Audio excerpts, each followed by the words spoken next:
Afternoon, everyone. Thank you so much for joining us for today's presentation. And of course, we have our presenter today, Doug Bafford. So before we just start, let me just give you a bit of background on who our speaker today is. So the seminar today is titled Obedient Subjects, Heretical Criminals, Contested Authority and Discipline Among Conservative Evangelicals in South Africa. And a bit about our presenter, Doug Bafford, is a sociocultural anthropologist at the College of the Holy Cross in Worcester, Massachusetts in the United States, where he teaches courses in the anthropology of religion and legal anthropology. His research focuses on questions of religious and scientific knowledge, production among communities that challenge dominant ideologies. He has conducted ethnographic fieldwork in South Africa and the United States with evangelical Christians, exploring how people who adopt a conservative religious framework understand and respond to prevailing social problems. This research involves qualitative analysis of diverse trends facing Christian communities, including the discourse of anti-racism, controversies over young earth creationism, and anxieties about the global rise of Pentecostalism. More broadly, he has written about the changing post-apartheid religious landscape and the intersection of religion and science in everyday life. His current work considers the effects of culture and social transformation on transnational evangelical networks within Southern Africa and beyond. So without any further ado, I hand over to our speaker today, Doug Bafford. Well, thank you so much. Hopefully you can see everything there. All right, yes. So first of all, I'd like to thank, first and foremost, Professor Dlamini for the very kind invitation to speak to you all today. And thank you to all of you who have taken time out of your afternoon to listen to an excerpt from my ethnographic research. And as Professor Dlamini has already said, I'm going to be talking about the theme of what I've titled Obedient Subjects, Heretical Criminals. So kind of playing around with those binary terms, although I hope by the end of the discussion to have at least introduced some ambiguities or complexities in terms of how those are framed as binaries. So the first couple slides are taken from another summary of my research. So I just wanted to set up the who, the what, and the where of where I was conducting some of the interviews and participant observation that led to the production of this work. So just to kind of set the context of what varieties of evangelical Christianity I'm exploring with this project. So to set up the background to how I came to this work, I'm mostly focusing on Christian congregations that are foregrounding multiracial outreach.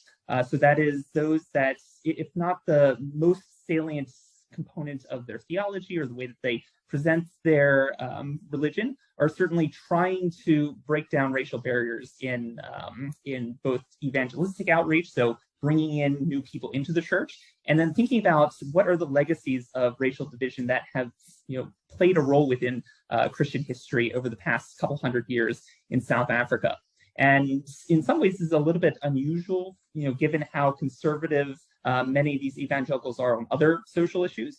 So it's the emphasis on anti-racism that is kind of at the foreground of how I'm thinking about their social positions and how that intersects with their theology as well. So most of my ethnographic work was based in Johannesburg. So I lived in Joburg for about 15 months, starting in 2017 and ending largely in 2019, so just before the pandemic. Since the pandemic, I've been able to squeeze in a few additional weeks of research here in the Eastern Cape. And so you'll see some of that material come into the later stages. Now, in terms of, let's say, the demographics of my interlocutors, the people whose voices I'm going to be echoing here, They're largely multiracial congregations. Now, this differs from one church community to the next. So some are more, having more white congregants and others more Black. And I also did some interviews with, some colored people in the Western Cape when I was doing some interviews there. But predominantly, it's white and Black, Christians, based largely in Gauteng, and with a couple of additional, moments of ethnographic research conducted in Eastern Cape. Now, the networks that I was working with are largely interdenominational. So even though a lot of the people that I was working with are attending Baptist churches, it's largely a kind of interdenominational network of Christians who take conservative theological and social stances. So that's why I refer to them as conservative evangelicals, for the purposes of this talk. Now, it's kind of difficult looking at the nomenclature of religious groups, especially Christian ones, because it's often difficult to get a sense of the endonym, that is the terms that people use for their own communities. Because oftentimes when I ask, well, what kind of Christian are you, or what are your affiliations, sometimes people will give the response of, well, we're true Christians, right? Which doesn't necessarily help trace out those fine-grained distinctions between people who have very different social communities and different belief systems. But I wanted to share maybe a couple of characteristics that, in general, many of the Christians that I've interviewed tend to share. So one is that they're largely non-charismatic. And this gets to the component in my work that I'm not going to be able to get into in much depth today, that looks at how they're positioning themselves against the rise of relatively more charismatic or Pentecostal churches. So even though charismatic Christians or Pentecostal Christians are largely included in the broad world of evangelicals, what does it mean to go to an evangelical church? One of the things that I'm looking at is communities that try to mark out these distinctions between themselves and others within the community. So a kind of like internal other, in other words. They're largely adhering to some of the theological commitments of Orthodox Protestantism. Now, this isn't to say it's referring to Eastern Orthodoxy. I have met a couple of those folks largely in Gauteng, but they're adhering to many of the kind of accepted beliefs that many of the more established Protestant denominations will adhere to. And a lot of times this distinguishes them from beliefs that circulate within the Catholic Church, for instance. So pretty much everyone that I've worked with saw themselves as non-Catholic, if not kind of anti-Catholic. So they are also, their theology and the way that they enact religious texts in a kind of worship context is largely foregrounding a literalist reading of religious texts. So conservative exegesis, relatively, opposed to, let's say, more liberal or metaphorical readings of religious texts, which also puts them in the same category as young Earth creationists, who, and again, you heard from the introduction that I've done some work with creationists both here in South Africa and in the United States. And then finally, their relatively conservative stances on social issues is something that in some ways might seem to put them at odds with a kind of anti-racism or this emphasis on creating multiracial faith communities. And it's some of those tensions that I really want to explore. So they tend to be relatively conservative on issues ranging from abortion, the acceptance of non-heterosexual unions, things like that. And so they're gelling that with how to create a more equitable and a more free South Africa. Right? So, and by the way, just to comment briefly on these images. This is just a kind of geographical overview, and then this is an image of some of the churches, including the central one here in the foreground, where I worked in Joburg, and some of you might recognize where this is taken. So, okay, I'm just going to share a couple of the key questions that were guiding my overall project before narrowing into the key themes that I'll be focusing on today, which is taken from the penultimate chapter of my doctoral dissertation. We're focusing especially on themes of authority and discipline, and how does that speak to evangelical ideas about proper authority and proper social relationships. But speaking more broadly, and again, I'm just going to read through these very quickly. In my larger project, I was interested in answering how do conservative Christians in South Africa respond to and refract dominant transnational discourses around structural racism and inequality. So again, foregrounding the focus on how do they manage discourse and lived realities around race. What do these discursive shifts tell anthropologists about heterogeneity and unevenness within these communities that are at times depicted as monolithic, right? So oftentimes we have this image of, well, okay, evangelicals do this or think this or behave in this way. And as a broader project, I'm trying to introduce some complexity in what are the scope of ways that people engage with the world, whether they're religious communities or otherwise.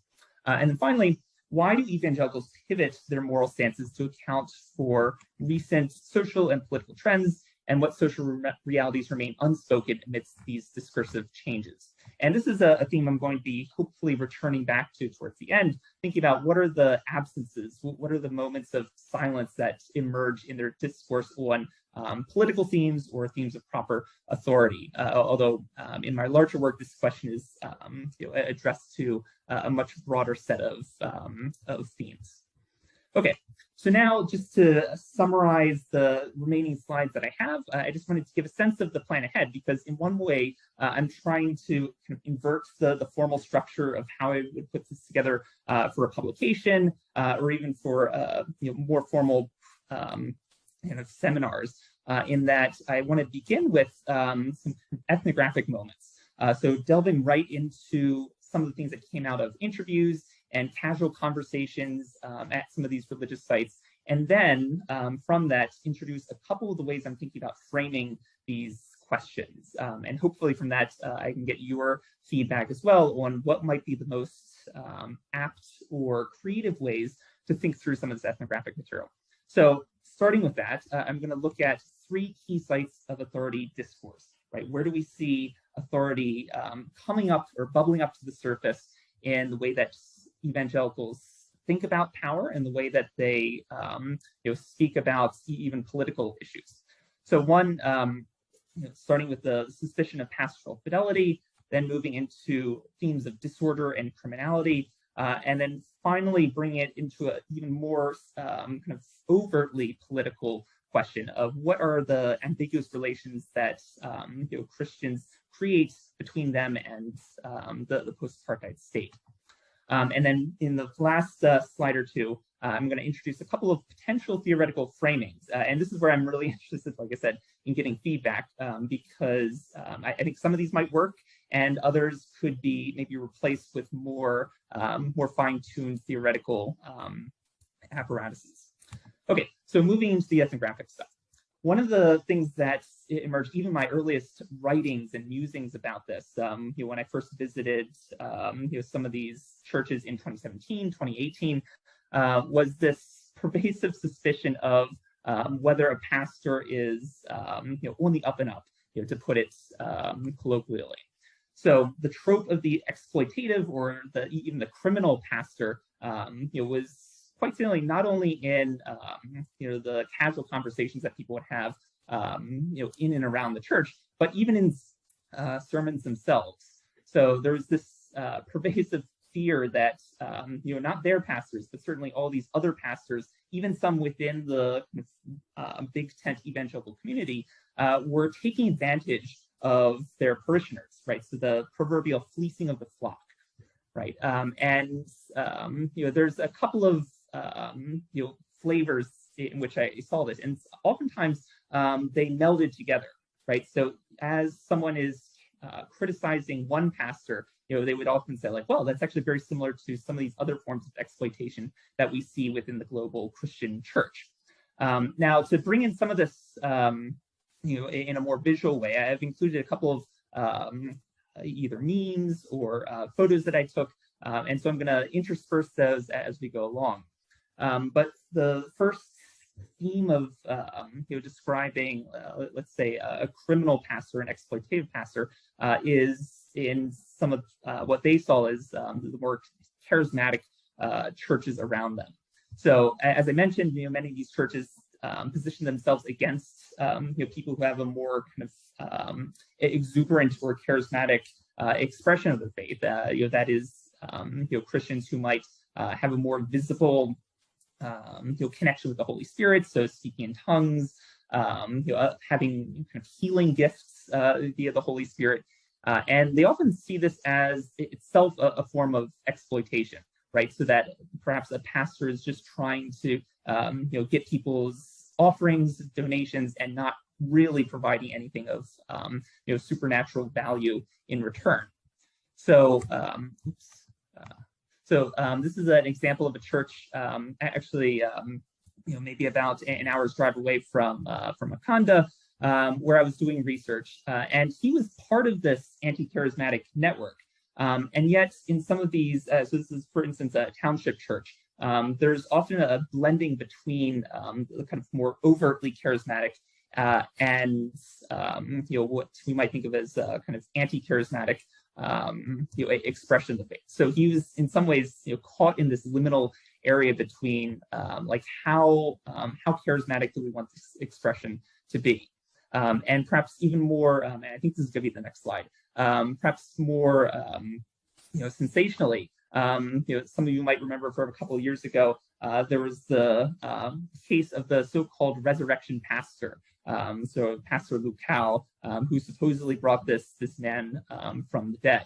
Now, this is I think a WhatsApp update that one of the pastors that I was working with shared, and it was actually a quote from another pastor in Soweto, back in Gauteng. So you have them kind of playing around with the let's say the sensationalism of this supposedly resurrection pastor, but this is one of the sites at which they the Christians that I'd worked with can identify someone that they see as let's say exploiting the people, perhaps for personal or financial gain. Now, interestingly, and this is what I describe in a couple of other publications in earlier parts of the work, that often goes hand in hand with criticism of another variety of Christianity. And that is what we might think of as, let's say, classic American megachurch Christianity, exemplified in this other WhatsApp update. So hopefully you can see that on the right side of the screen. This is something that one of my friends in the church, sent me, kind of zooming in on this figure of, some of you might recognize as Joel Osteen, who's a very well-known American megachurch pastor. And as you increase the definition, right, from 480p, 720p, eventually you get to the proverbial wolf in sheep's clothing there. So clearly, for the person who put together this initial meme, and also for many of the people who are sharing this meme on social media, this idea of being a wolf in sheep's clothing, and that he gives a very polished image of Christianity, but ultimately is bringing in evil along the way, right? So that's the idea that Joel Osteen would be exploiting people in very much the same way that like a Pastor Lucao, or even like a Shepherd Bushiri, who I think back in 2018, 2019 was very much at the forefront of many of my interlocutors' anxieties about what is the state of Christianity in South Africa. So with this kind of suspicion of pastoral fidelity, right, that even your leader might be somehow compromised, you have in some ways both echoes of existing conservative Christian attitudes towards African spirituality, right? So that is that it's not let's say a legitimate connection to to the supernatural world, and instead it's taking advantage of people's need for healing and need for deliverance, right? In either a spiritual sense or a very material worldly sense.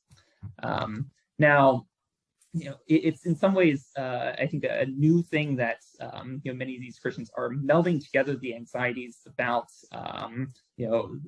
African syncretism and the melding of Christian and other religious traditions together, at the same time that they're criticizing the very materialized or the materialistic components of even an American Christianity. And because I come from America, and many times the people I work with here in South Africa will ask me about like the state of the church back in the United States. That's been one moment that allows me to connect with people and to share more ideas about what is this potential connection between various forms of what they would frame as kind of a wolf in sheep's clothing style of Christianity. But regardless, what I wanted to kind of really emphasize on this slide is overall there seems to be the kind of suspicion of people in power potentially abusing that authority. Right. So moving into the second of the three ethnographic moments, I wanted to highlight some of the other ways that social disorder and criminality specifically come into the picture. Now, of course, for those of you joining from South Africa, from Southern Africa, this is part of a much wider and largely secular rhetoric of crime and social rupture. So I think it shouldn't be any surprise that that South African Christians, just like South Africans of other faiths, very much have these themes on their minds. But what I'm kind of interested in exploring is how does that intersect with their visions of cosmology, of good and evil, and the place of Christians within all of this. So, on the one hand, we can see this as let's say the intersection of the macro level conditions, so things that have led up to concerns with rises in crime, things that predicated it, like racial violence, apartheid, poverty, underdevelopment in the kind of Walter Rodney sense of how Europe underdeveloped Africa, and seeing how does that impinge on the micro level lived reality that people sense in terms of a perceived sense of insecurity, and something that creeps into the way that people talk about South Africa's social problems, right? So for evangelicals, I would argue that crime becomes mapped onto sin as its own kind of semiotic device, right? A way to make sense of it. So on the one hand, crime is seen as an expression of a universal sinfulness that all people share. And this takes a couple of different forms that I'll get into on the next slide. In terms of how do pastors at the kind of religious leadership level deal with this, and then how does that kind of translate into the ways that everyday parishioners deal with these issues. So on the one hand, seeing the tension between sin as universal versus as seeing it as a kind of unique to this particular sociocultural and socio-historical moment, right? So combined with this, there's a kind of what I think evangelicals emphasize as a kind of unique sin of insubordination against what is seen as kind of righteous leadership, right? So whether this is framed as an individual rebelling against familial authority, or let's say rebelling against the authority of what church leaders are trying to impose on them. And that itself becomes kind of translated into the theme of rebelliousness writ large in society, right? So rebelling against the social mores and rules that we have, against things like stealing and committing violence against other people and things like that. So one thing that I'm hoping to kind of explore in the next couple slides is how there's a kind of recursivity of how insubordination happens at multiple levels. And again, this is all kind of happening within the rhetoric of these Christians. But if we wanted to visualize it, right, we could think about how this kind of starts at a more micro level and then builds up from there. So initially, you have much discussion, especially within more intimate spaces within these churches, of the need for, let's say, children to be in submission to their father and mother, the need for, let's say, wives to be in submission to their husbands, which is a point of controversy given how that's melding with more egalitarian gender roles. Right, and they're thinking about how do they interpret, let's say, biblical passages that are usually translated in English as a kind of need for wives to submit to their husbands. And again, what does that even mean in a 21st century context? But nonetheless, they have that as a kind of central starting level at which this takes place. Then kind of expanding that out to let's say the need to submit to church authority, the need to submit to state authority. So again, this idea that one should be at least respectful of or acknowledging of the rightful authority of the state to have some degree of control over one's life, and then that itself as a kind of larger scale microcosm of the ultimate authority being God from their perspective, right? So the kind of movement from kind of micro and kinship-based forms of authority through religious and state institutions, and then ultimately at the kind of cosmic level. So just in the interest of time, I'm going to go through the next slide fairly quickly, but this is kind of illustrating where some of these discursive themes come out. And I've divided this into sermonic expressions and then in more casual moments. So we see some of what I just described on the previous slide in many of the sermons that I attended, transcribed, and was doing some textual analysis of. So on the one hand, this idea that they want to provide a sense of order to the world, even though they're grappling with the very real problems that we're all facing, albeit in very different in differently positioned ways. Right. So how does a Christian message speak to a world of injustice, inequality, and chaos? And their solution to that, perhaps unsurprisingly, is to ultimately have a more respectful attitude towards those in authority. Right. And so I'm just going to go back to the previous slide to suggest that it's about respecting not just God's authority, but also these other kind of properly instituted authorities within society. Now, one of the things that I'm not going to have time to go into right now, but many of the pastors whose sermons I'm analyzing in this work are seeking not to kind of exceptionalize whatever is the social crisis du jour, right? So to not say that this is a unique kind of sin, in other words, whether it's the sin of rampant criminality or the sin of rebelling against one's family or one's church, but to say that that's part and parcel of the sinfulness that is in some ways a universal human condition. So that's one of the themes that they try to emphasize based on their kind of Reformed theology, right? So coming out of the Orthodox Protestant stuff. Now, finally, for this slide, it also becomes expressed perhaps in different ways in everyday conversations with fellow congregants. And so I just wanted to briefly, and I don't see the clock on here, so Malusi, feel free to interrupt me if I'm going a little bit over time. But I wanted to share briefly the story of Nathaniel, who's a Xhosa man that I met here in the Eastern Cape.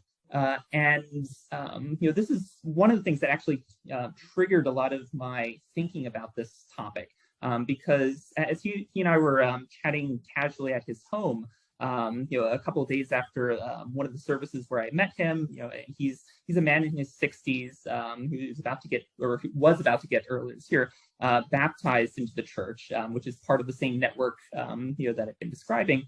And one of the central things that he was telling me, in his story, both autobiographical as he's describing, his path to the church, his path in life, some of his failed marriages in the past, the difficulties that he's faced, was the kind of broad scale challenge of what he identified as the misdirections of South African youth. So in some ways, you could have heard him describe this, tell this story as kind of like these kids nowadays, kind of discourse, right? So where he's putting a lot of the blame onto the shoulders of young people, right? Saying that they're not respecting authority, they're not attending school, they're out drinking, kind of these themes that are in some ways pretty common among conservatives, whether in religious world or otherwise. But the thing that I wanted to kind of emphasize here is that it's that kind of rebellion against what's conceived as a proper authority, right? He saw that as the root of some of the problems, something that he and other people within the church would identify as a variety of sinfulness. And in some ways, sure, this is excluding, let's say, the more structural factors that might be leading to the problems that youth in many different parts of South Africa, whether in the townships, in urban environments, and even in more rural places are facing, right? So it's not focusing so much on the level of explanation that I think folks in the in the social scientific world would be apt to foreground. But there seemed to be something particularly salient about this idea of the rebellious youth, right? That eventually becomes the rebellious and sinful criminal. Let's see. So again, I've kind of already covered some of the material there, but identifying common ills of alcoholism, criminal temptations, and then not having that sense of kind of guiding feature, which because he's now, in later life entering the church, right? He's now identifying as, well, that should be the proper authority. So, okay. So let me see, because I can't figure out how to get the, how to get the timer from this computer. Okay, so I'll very briefly cover this because I do want to leave the rest of the seminar time for discussion. So in this final ethnographic moment, I wanted to say a little bit about the themes that came up in terms of Christians' ambiguous relations with the state. And again, it's echoing wider concerns with state management in South African society writ large. And so, but there's a hesitancy, I think, for Christians to enter into this, at least in spaces that are explicitly designated to be religious ones. And that's because there's another tension, in this case, between the church's ostensibly apolitical stance and the kind of necessity to engage with political discourse, largely because it's operating at this moral and ethical level, right? So, of course, when we think of and discuss and enter into politics, right, it's inherently engaging with moral questions. And likewise, because the church is providing a moral framework with which people interact, it would make sense to at least get at least somewhat political in a religious environment, whether you're thinking from, like liberation theologies perspective or other ways in which Christians have entered into the social justice world. And nonetheless, there's a pressure to remain out of politics. And I think I have identified this both in South Africa to an extent, and especially in my home country of the United States, where there's a sense in which religious organizations should not explicitly enter into politics, although the reality is, the kind of acknowledged fact is that they oftentimes do. And so there's both a debate over whether that is a good thing or not.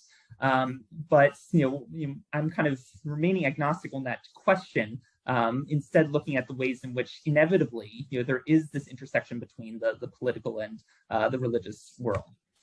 So again, this emerges in in social network memes, things like that. So this is one that was circulating from a pastor that I met in the Free State. And so, and I think, again, this is being shared from, things that he's gotten in his own network.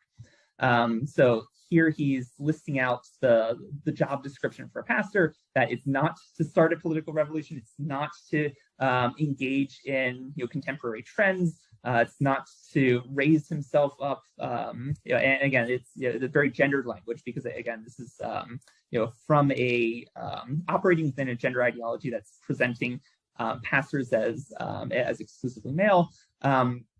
He's also pushing back against this idea that's quite salient in the United States, against so-called culture wars that conservatives are ostensibly engaging in. And of course, the only two key elements of the job description being to preach the word of God and shepherd Christ's flock. Right. So again, keeping to the more kind of construction of a faith community elements of a pastor. So this is part and parcel of those themes that I've heard in interviews and that you hear people talk about of, well, the church should remain apolitical, right? Not start political revolutions, things like that. And we see this in a couple of moments. And again, in the interest of time, I'm probably not going to be able to get into these in full for right now. But maybe I'll just kind of end on this one so that we can move into the frameworks and get into the Q&A component. So there was a fellow American that I met at one of the churches in Johannesburg where I was doing research, and this was actually towards the end of my 1-year stint living there. And one of the things, and I think I forgot to include a picture of this book, but the men's group was week by week going chapter by chapter through a book titled Manly Dominion. This is by Mark Chansky, who was an American, Christian writer. And the idea was like how to become a good man in society, right? And I've written about that elsewhere in terms of, the gender ideologies that's introducing into the religious space. But what Lawrence was really taken with was the title of the book. So, because Chansky's titled this Manly Dominion, he was asking, well, does that refer to dominion theology? And I had never heard of that before. So I asked him to expand on that, see what is it referring to. And it's a movement, not exclusively American, but it's had a strong basis in American Christianity. That the church, Christian churches, to take a explicit stance towards entering into politics and shaping it towards a kind of Christian dominion of the world around them. And it takes inspiration from some passages of Genesis and also in the New Testament. This idea that with Christ's coming, there should be a kind of dominion over sinful or evil forces in the world. And Lawrence was quite anxious about this because he didn't think that would be the correct position of the church in relationship to the state. So meaning that it's taking much too political a stance, right? And his position, even though he's coming in as a visiting American, is very much in line with many of the South African pastors and folks in the church that I'd worked with.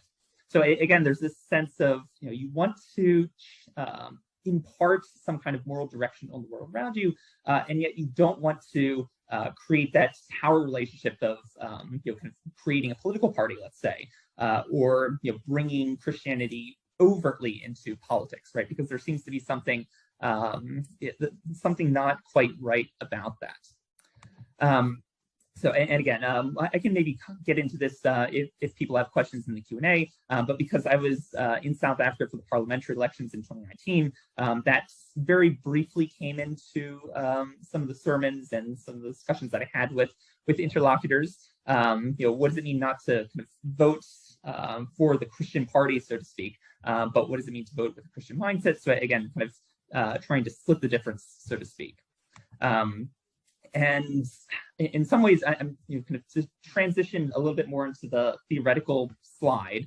I don't necessarily want to think about this in a kind of like to borrow Ferguson's phrase, the anti-politics machine, right? It's not as though this is doing something necessarily, but still it's kind of anti-politics, perhaps in a different sense. And I think that's one of the things I want to maybe explore with the larger group, like what are the consequences of creating an ostensibly anti-political stance, and what might that be doing either discursively or for the construction of these small-scale faith communities. So just to think about a couple of different ways that we could conceptualize this, right? I mean, Protestants historically have had a very tense relationship with proper authority, to put it mildly. There's a sense of elevating textual authority, kind of poo-pooing some of the more formal institutional authorities like the Catholic Church, which is why you get some of this anti-Catholic discourse in the way that they talk about this. And I'll leave this for another kind of Q&A thing. But some folks in more casual moments would align, let's say the doubt or the hesitancy they have to obey certain kinds of authorities with other means that are circulating within conservative spaces, including those of NPCs or the quote unquote non-playable characters. And then finally, just to bring in some anthropological and in this case linguistic writers whose work has shaped how I'm analyzing this work. And again, this is very much work in progress. But think about George Lakoff's work of how political schemata, right, ways that we conceptualize, kind of key relationships in society, whether it's like a kind of kinship-based or familial relationship of the good father and those obedient children can then be mapped onto other elements within society, right? So this is something you see a lot in conservative discourse, and Lakoff's writing specifically about American conservative and liberal political ideologies, right? And I think this is something that perhaps we see in some of this work as well.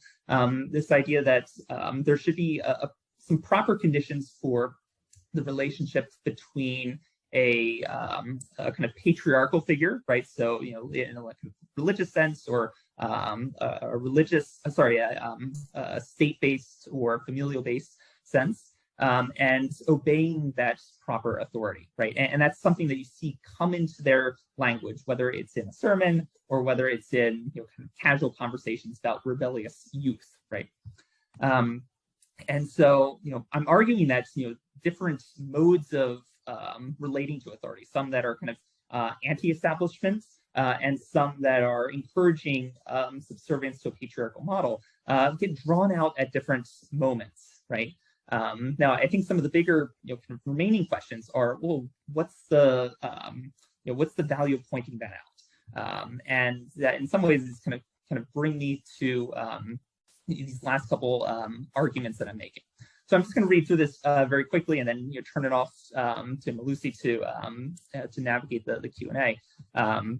But I'm arguing that for conservative evangelicals, discussions about proper authority in both worldly and godly senses, mediated between those various levels, reproduce enduring historical patterns and concerns about social order and disorder. And in terms of their cosmology, they play with this binary between obedience and rebellion. Even if the former is not always exclusively virtuous and the latter is not always sinful, as I was trying to make that point in this last slide. So this idea of the specter of an undisciplined world exists as a new way to work out what you could say are the perhaps universal contradictions and disappointments that we've seen on the post-apartheid landscape. And I think in some ways this also intersects with how they're viewing the kind of mediating of racial relations in a post-apartheid context. So right now, what's kind of remaining is, in what ways do evangelicals, the theological framework, change the way that they approached authority in the state in ways that are distinct from, let's say, other religious actors and non-religious South Africans, and what other implications of this rhetoric might there be? So this is part of ongoing work, and I'd be really eager to hear the way that you've thought about this, reacted to it, perhaps given me additional frameworks or tools to think through some of this material. And thank you for listening very patiently. Wow, thank you so much, Doug, for an incredibly interesting presentation. So if people have any questions, please feel free to put up your hand and you can unmute yourself, and then we can engage with the questions, please. Also feel free to type in your comments in the chat box if you can. But maybe while people are still thinking about that, I was really drawn to the narrative example you gave of Nathaniel, and how his changing relationship to authority seems to change with time. And I would assume that a person like Nathaniel, based on what you described, is someone who was also, alive during apartheid, and is also here now to also have a perspective of post-apartheid South Africa. I wonder if that influenced his relationship to authority and to the church as well. Did you pick any of that up in your research? Yes, absolutely. And I mean, I think that's one of the key things that I, would like to analyze further in the way that I'm talking to a lot of older South Africans, especially because they can look back with, I think, a different perspective than the so-called born free generation. And I did interview some younger people. So one of the churches where I worked in Joburg, tended to be a kind of younger, more youthful church, right? Kind of catering to the varsity clientele, so to speak. But I often found in those moments with people of an older generation, right, there was a degree of reflection, comparison, thinking about kind of, as you mentioned, living through apartheid. So for Nathaniel specifically, I mean, he's still living kind of difficult life, so to speak. So he lives in a township and goes to a predominantly white church. And I think there's elements of how he's being introduced to ideas, to readings, to kind of, because he's part of a group study or a study group preparing people for baptism, right? So in some ways, he's very excited about being introduced to, let's say, religious ideas, theological ideas that were relatively new to him. I mean, he had some connections to the church in the past. The way he narrated is that he never really felt that he had a very powerful connection to the church or to spirituality or anything like that. And it was only with kind of encountering one of the pastors who was doing some outreach in the township where he lives that he was introduced to a lot of this. And in some ways, and actually, this came out more in my interview with one of the pastors who knows him, who's a Xhosa-speaking pastor who is a convert from the ZCC churches, and has kind of turned his back on like Zionist beliefs and things like that, in very much this kind of anti-syncretic model. And he described in our interview some moments of discomfort, I guess you could say, in engaging with kind of predominantly white, religious institution, because he's coming from a kind of completely different life experience. And I feel like that's one of the tensions that a lot of especially the Black Christians that I worked with, would describe or touch on, right? Because there's that ostensible unity of their theology, right? They subscribe to very similar beliefs to the other people, regardless of racial identity within the church, and yet that doesn't erase the kind of very different both kind of material conditions in which they're living, but also just that experience of having grown up in kind of state of racial violence. Right, and certainly everyone who grew up in South Africa was, in that context, but from very different, positions. So, so some of the white pastors who are at the retirement age that I interviewed, or I think one pastor described it as kind of looking through a glass rather darkly, right? So you kind of look back at the past, and there are things that you realize now that you didn't before. So in some of my other work, I've written a little bit about this kind of using Christianity as a form of kind of reckoning with historical violence or injustices that even within the church you might have been complicit in. But I think from Nathaniel's perspective, it's a matter of like, well, he wasn't a member of these churches, in like the 70s and the 80s and all. So in some ways, this is a new world that he's entering into, but he still has to kind of enter into it as a racialized subject, right? And in some ways, as someone who's kind of identified as other within the space in terms of being a racial minority within the kind of predominantly white institution where he was studying for his baptism. So I mean, this is actually something I'd like to maybe follow up with him in person on. Just because I think it could lead to a number of questions that could provoke, maybe further thoughts on his, from his perspective, And kind of me as I'm thinking about how to narrate some of these stories that get at that angle even more explicitly. Yeah, sure. I think it would make for a different take on the themes that you've highlighted. But you also touched on the discursive play, or the semiotic, I can't remember the exact word, the semiotic devices that the churches tend to use. And I thought that idea was also interesting, considering the material conditions and also just issues of embodiment, and how there seems to be more emphasis on the discursive. Did you find any tensions there as well? And maybe let me leave it at, did you find, how did you find that those tensions played out in your work?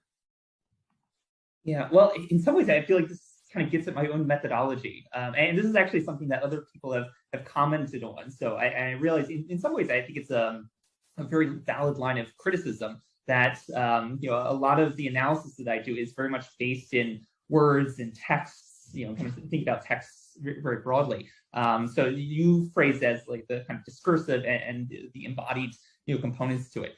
And what I would actually like to do in my work is to explore ways to bring more embodied forms of analysis into what I'm describing. So in some ways, I think this is stemming from the communities themselves that I'm working with, right? Because they do tend to really relish in the discursive.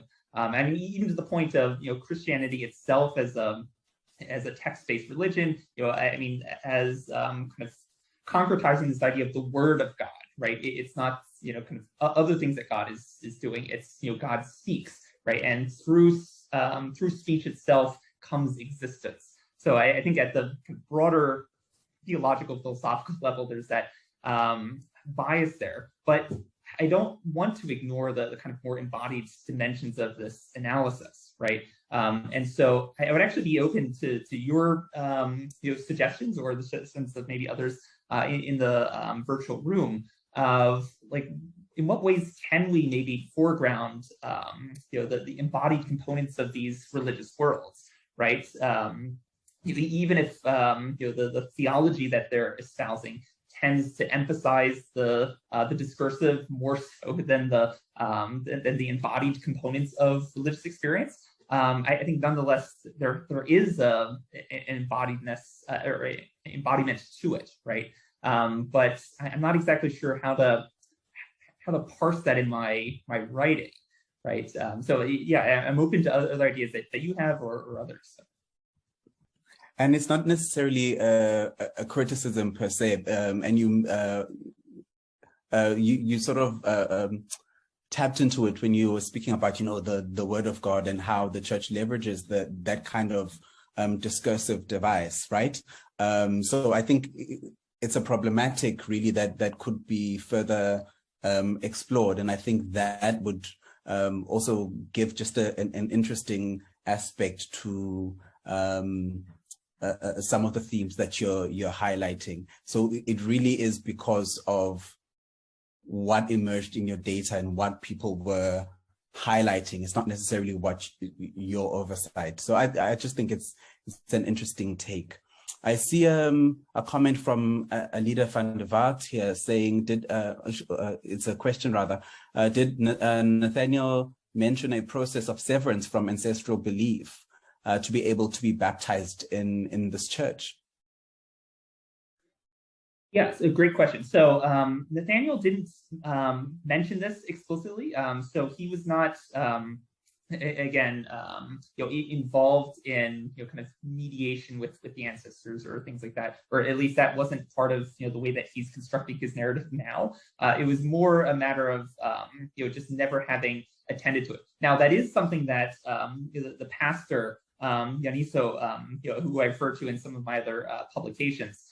So he's a pastor here in the Eastern Cape. That, again, I met him less than a year ago, and he, as a leader, emphasized the need to kind of make that cut between ancestral beliefs. And the way that he phrased that is, he had always understood, being very involved in ZCC, that there's a kind of mediation that has to happen between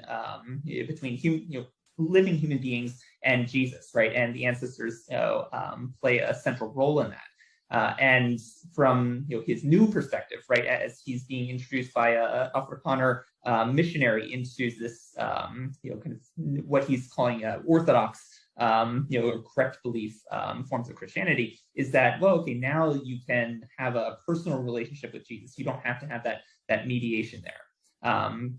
And I see the corollary to the question. Additionally, did Nathaniel mention his spiritual cross name and why he uses an English name in his church? Yes. So that was one of the things that that he mentioned of I think the violence of apartheid requiring people to kind of identify with with new names, in other words, and even though Nathaniel is a pseudonym, the name that he introduced to me was also a kind of English-based name. So the reason why he continues to use the English name in the church is he because he's in a predominantly white environment, he feels anxiety of getting white people to speak across the names and pronunciation. So his name does have 2 clicks in it, which I mean I think he shouldn't necessarily feel anxious about that, but he does entering into, and he also works in predominantly white spaces. So that's why he does it. Now this is actually kind of making me think about a question I want to ask him. Because he was baptized in, I think, February of this year. So after I'd already left the field, and I wasn't able to attend his baptism. But it would be interesting whether he was baptized in his Xhosa name or in the English name that he's using within the church community. Because I think asking him that question could, maybe get at, not just how he's presenting himself for, the other whites in this church environment, but how he's presenting himself before God, right? And again, obviously that's mediated from the white church leaders that he's working with. It's actually a multiracial leadership team there. But I think that might be an interesting corollary question to ask him. So. I think that was such an interesting follow-up, because going back to the idea of emphasizing anti-racism, or this universalism, or not seeing race or not seeing any of the things that seemingly divide us, in inverted commas, here are these small remnants of things that make race and culture and all other social markers quite significant. So I think those tensions really make your work quite interesting. Yeah, and I would say not even that small, right? I mean, names are so deeply personal, right? So something that maybe people would overlook, right? But that can be so central to how race is lived, right? And again, I think that's that tension that I'm trying to play around with, of the rhetoric of anti-racism, and saying like, okay, we're using Christianity to bulldoze all of these racial barriers, but what is the reality is that maybe not intentionally, but because structurally you've continued to perpetuate some of these models of exclusion, right? And of course, exclusion on the basis of name and cultural affiliation, things like that are part of that. So yeah. Thank you for that. Are there any other questions? Would anyone like to unmute and maybe ask a question or a comment? I think there's a hand raised from Emma Dixon. Please unmute, Emma, and ask your question. Thank you. Yeah, unmuted. Oh. Hi, it's actually Dom. Sorry, I'm on Emma's computer because mine didn't work. Thank you so much for that. This really, really interesting. This really interesting paper, and I guess I just have some observations about this tension around statements about non-racialism and anti-racism, and then the kind of lived reality and you know, if in your fieldwork or in any follow-ups you kind of observed any of the sort of moments of dis-ease, discomfort, and tension that actually arise because the performance and the saying of anti-racism is not the same as actually being anti-racist. And I think that this name conversation is a manifestation of that. And I wonder if there are others. And also the resonances with other spaces in South Africa, which are white dominated, which are not church spaces, but also offer a kind of similar promise of liberation or entry into a more powerful social world, which offers a kind of mobility and not a spiritual mobility, but a material mobility. So I'm thinking about synergies between your field site and spaces like private schools or government schools, which are dominated by white communities, which are kind of seen as desirable to enter in order to access the kind of power of whiteness, right? And how, you know, as how people of color can experience these spaces both simultaneously as necessary to navigate or enter in order to access the substance of power that they represent, and at the same time having to distort and disappear parts of themselves in order to exist in those spaces. And again, there's a kind of historical thread that runs through this, because this is quite an old story, right? So when you spoke earlier about the ZCC pastor and the fact that you don't need your ancestors to intercede between you and Christ, you can have a direct line. And this is the kind of promise that the Afrikaans pastor offers him. And that's the promise that was offered, you know, 200 years ago. You don't need these guys. You can exit the power dynamics of your communities, which may have become unattractive or loaded, and enter this kind of fresh new world, right? And what's attractive about that. But then what was kind of sacrificed and what was realized after giving up, what was given up, what was the kind of true sacrifice in terms of a loss of integrity and identity, but also the realization that you are in fact in a racist space, one that will never acknowledge your full personhood. So yeah, I just wanted to kind of comment that, and thank you for your work. Yes, well, thank you for those questions and comments. You know, because I just wanted to respond maybe briefly. I don't know where we're time-wise, because I see it's after 3. But I just want to comment very briefly on the first and then the second thing that you mentioned. So that first thing, you know, the tensions between the rhetoric of, you know, this. I like the way that you phrase it as performance of anti-racism, because that is one of the things that I'm tracing. And you know, the discomforts or the kind of uncomfortable realities that you know, kind of come up when you have these you know, multiracial spaces, and in some ways that's part and parcel of what I'm getting at ethnographically in the full dissertation. So there's many examples I could give. The one I'll give, you know, just for example, comes from you know, an outing that one of the kind of churches I worked with in Joburg was doing in Alex, right? So in the Alexandra Township, one of the things that they were trying to do was to essentially recruit people to evangelize and introduce to the church in Alex, partly because they wanted to create a kind of offshoot of the church in Sandton. And they were doing this work in the townships largely to kind of you know, be part of this, like, oh, okay, we're very multiracial, and we're you know, kind of you know, transgressing these socioeconomic and racial boundaries that have for so long divided people. But I think the way that they went about it, right? So basically going to a market in Alex, setting up like a little tent, so an awning where they were handing out literature in isiZulu and in English.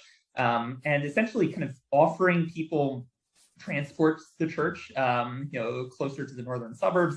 But that's not really engaging with any of the kind of material disconnects with the people who are living in Alex, right?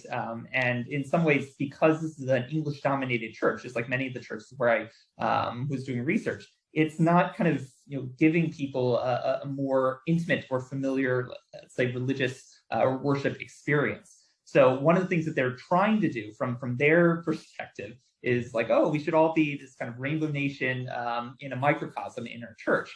And the reality was that people weren't really coming from Alex. I think for understandable reasons. I think one thing I'd be interested in maybe exploring further with you is you distinguish like the rhetoric of anti-racism from actually being anti-racist, and it would be interesting to kind of explore further. Well, what does that actually mean? Whether you're thinking from like a kind of Kendi perspective, or kind of structural racism, and many of the other social scientists who've written about that topic. I think that's something to explore. But just very, very briefly to follow up with your second point about the comparison with other predominantly white or white dominated spaces in South Africa. It's interesting that I hadn't really thought so much about like the the synergy or the connection between let's say the social capital that one might accrue by entering into some of these spaces. So I mean, you mentioned private schools, certain kinds of businesses or career paths, things like that. And I think where I would see it in my ethnographic materials is that, this is a reality that I think white and Black South Africans recognize, right? Recognize that people are doing this out of a sense of trying to, kind of climb the ladders of social mobility, so to speak, despite how difficult that might actually be in practice. But where it comes out religiously is that I think because of that, because there's this sense of, well, maybe Black South Africans are just entering into these churches to accrue some of the social capital, in other words, right? That creates a suspicion that circulates within these conservative evangelical communities of, well, are they actually Christian, right? And again, this is something that, as you described, has a hundreds of years of history behind it. And even the earlier missionaries were kind of obsessed with this idea of like, who is a true convert or not. Even among the people who are supposedly moving to the mission stations and adopting Euro-American styles of worship, things like that, of whether, even if they say they are adhering to the new beliefs or are not going to a spiritual mediator or sangoma or mediating with ancestors, are they really, right? And that kind of ties back to that first ethnographic moment I described, where this theme of suspicion of many different kinds of things, whether it's pastoral fidelity or of true conversion, comes into the picture. But yeah, so I'll leave it there because I see there are other questions. Yeah, thank you so much. I see there's a hand from Alida. Hey, it's actually Duncan from the anthropology department, also undercover here. Thanks so much for the talk. Like, I just thought to add two thoughts to what Dominic said. Like, my thought is that it might be more useful for us to talk about not so much white spaces, but spaces that we construct in a mental framework of whiteness and English. And this has been unpacked quite nicely by de Kock, who wrote about sort of missionary school spaces, but how English, and in Xhosa it would be described as esilongweni, the place of English, the place of whiteness, creates this idea of the ontological superiority of whiteness.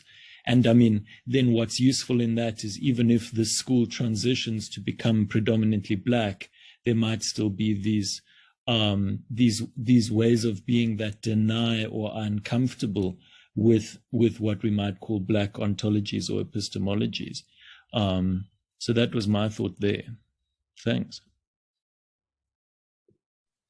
Yeah, thanks for that. I completely agree with you that, and in some ways that helps to solve this problem of like, well, if we have a congregation that's 70% Black, as it was at one of the key churches where I was working at Joburg, does that make it necessarily that kind of kind of cultural or epistemic space in terms of how do we think about knowledge production, right? How do we relate to the otherworldly, the spiritual? And certainly there's all of these things that I've identified in some of my other writings. So things like not just which language is spoken, and in many churches there are multiple languages spoken for some of the sermons. Sometimes they're translated, but most often it tends to be kind of English dominated in the places where I was doing research. But I mean, I think it definitely helps us to kind of think about this not in terms of like a literally skin deep way, but what are the what are the kind of cultural epistemologies that are at odds with one another, and that perhaps might be still instilled almost hegemonically, right? And I think that idea of hegemony, of this thing that you can't quite articulate, or you can't quite kind of foreground in one's ideology, that becomes quite difficult to unsettle, right? And I think absolutely that's certainly what's happening in these spaces. And I would maybe even kind of adopt the recommendation to move away from let's say language of white domination or white dominated spaces. But I just wanted to think about like what are the best ways to frame that in my writing, and even if the analysis is certainly getting at this at this level. So. Thank you for that. Gabriel, please unmute. Thank you so much, Lucy, and thank you so much for this very, very deep and interesting discussion. So just a point that I'm thinking of is when we thinking of changing of spaces and whether percentages of what population is there, like Duncan is mentioning, that even when we can see that the visible population might look black or might seem like black, it's about a certain, not just mindset, but a certain way of thinking that could be the problem, which might make people feel uncomfortable about a space, like Dominic mentioned earlier, where people have been told that, okay, no, drop this way of thinking and adopt this way of thinking, yet they still feel not seen or not respected. And so even if it's people who have darker skin colors that are dominant in that space, it is still possible, that we could have the people, or at least some of those people, still promoting the same ideologies that make other people, even if they look the same in skin color, feeling not seen. And that is the case even when and this is just me diverting the point to say, when we speak of the economy in South Africa, for instance, where we'll say, well, majority of the population is black, but how is the economy also looked at? Is it majority owned by black people? So I'm just trying to juxtapose the point using that. But even when we speak of religion, then in this case, we could say, yes, there seems to be a change, but the ways in which some people have been treated by the initial leaders of these churches who are white still remains the case, even if the leaders have changed to be black people, especially if the black people who are the new leaders or who are the new dominant population still holds on to that approach of relating to people where you feel that some people are less important. And in this case, the importance will not be necessarily on skin color because they're all blacks, but there could be something else that they begin to regard as a way of feeling more powerful than other black people within the church. So that segregation will still continue to take place, right? Where it is black people and black people, and they will find other ways of segregating themselves. And so what I normally have found myself say to people is, if anyone is to find a reason to think less of someone next to you, and you think, oh, they're not thinking less of me, so that's okay. It's just a matter of time before they also find something to start thinking less of you, even if you look the same in terms of skin color or whatever.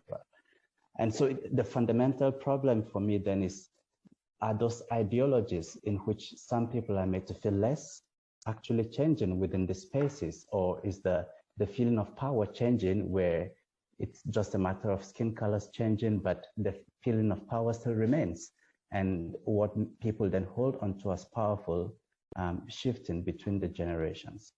And so if we able to also then just look at those issues, it might be something to consider, to say the skin color might be changing, but ideologies might still remain the same in possibly slightly different ways.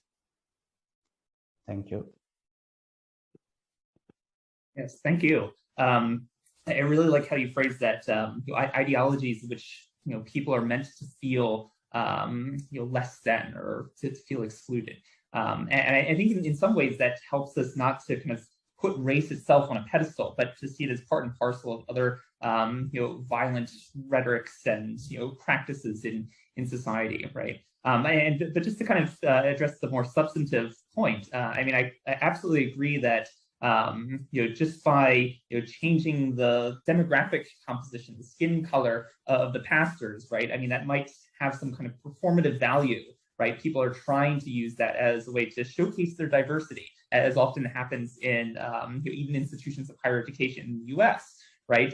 They're trying to almost market themselves as diverse and accepting, regardless of what the realities might be. And I think one of the things I found in talking to especially younger pastors about their autobiographies, I mentioned a couple of these in the talk, but almost all the cases that I encountered, especially of formally trained pastors who went to Bible colleges or other theological training institutes, they were essentially trained in institutions that, again, you might call them white dominated, but historically they were set up by either missionaries or local church organizations that cropped up out of the white community in South Africa. So certainly the theology that they're learning in a pedagogical sense, right? Sitting in these classrooms, learning, how do you create a sermon? How do you, what kind of messages do you put together? Those are all being done in, kind of very exclusivizing spaces in a sense. And then to just kind of jump back into using Gabriel's language, early in the beginning of your comment, you mentioned about kind of ways of thinking, right? And again, I think from a sociocultural anthropological standpoint, this is part and parcel of what we consider to be culture itself, right? That it's almost these implicit, doesn't always rise to the level of kind of explicit discourse, but these assumptions about how one moves through the world, how one thinks, how one operates socially with others, how one conceptualizes oneself. I mean, I think there are very key differences, both within the world of Christianity and how to think about this, and also perhaps even thinking alongside my interlocutors, the need to reformulate how one typically thinks. So one of the things that I think characterizes evangelicals, regardless of whether you're talking about more charismatic or less charismatic varieties, is this need for some kind of rupture or kind of key, almost transformative change in one's life. So I think they would express this as, well, to become Christian itself, you need a kind of radical reshaping of how one thinks about one's life, right? Are you a sinner, right? This kind of classic question that missionaries have been asking for centuries. It's from their perspective, it asks you to kind of rethink who you are, right? Rethink key elements of your personal identity while perhaps maintaining other elements. And this is something I've written about elsewhere, of the kind of ambiguous relationship, not to the state, but to the idea of culture and cultural difference. So, I think both in South Africa and the United States, there's a kind of oftentimes positive value that we attach to this concept of culture, even if people mean different things when they talk about culture. So to think about like Culture Day in South Africa. And that was something that many of these evangelicals, kind of were attracted to, like, well, we should be celebrating one another's culture. But oftentimes it was getting at the level of culture that's a little bit more superficial. So this idea of, well, okay, to celebrate Culture Day, you dress up and to have kind of clothing that expresses your cultural identity, or you speak your home language, or something like that. Not actually getting at these levels of these different ways of thinking that Gabriel had brought up. So I think that itself brings in more material on how they're kind of thinking about the kind of culture concept.